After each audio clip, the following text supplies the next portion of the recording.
We have to have philosophy because, in a sense, it's easy to see in the sense that you need a kind of language to express theology in. And if theology is a kind of form of human thought about God, certainly with the benefit of revelation, yet expressed in human terms and human words. You have to have human language, you have to have human concepts to express theology in. And so that's why we need philosophy. And if you don't pay attention to the philosophy that you have, basically you're going to have a philosophy anyway. You're just going to be unconsciously or subconsciously bringing in philosophical concepts without knowing it. So to do theology responsibly, you really need to pay attention to philosophy.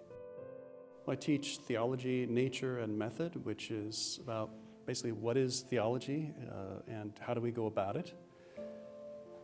I also teach courses in sacraments, so sacramental theology. I teach a course in eschatology in which we look at not only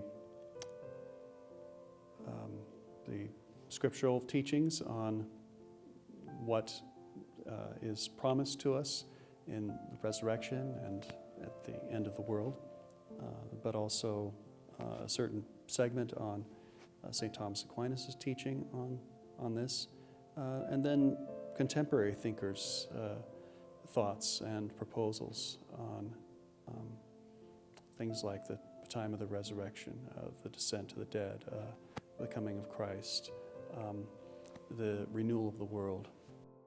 One area of interest right now for me especially is the question of how to apply theology. It's an interesting area in that it ties together a lot of different areas of theology.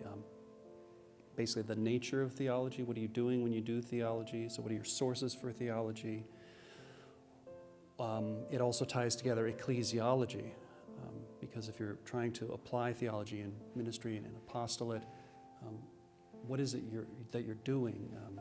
How does this make, in a sense, the church grow, or how does it nourish the church's faith? And these are questions of ecclesiology, theology of the church. They're questions of the theology of doing pastoral ministry and the theology of mission as well. So all this is kind of tied together in a complex way. I think what I enjoy most is helping students with their particular projects, what they're interested in, helping them to ask questions in ways that connects them to the broader theological tradition, that helps them think through things philosophically so that they have a kind of coherent way of speaking, and one that isn't idiosyncratic but informed by the history of philosophy and theology, of course, and that can somehow contribute to our knowledge, even if in a very humble way, but sometimes in profound ways. The students do this and do it very well. So actually helping them pursue what they're interested in is what I find most rewarding.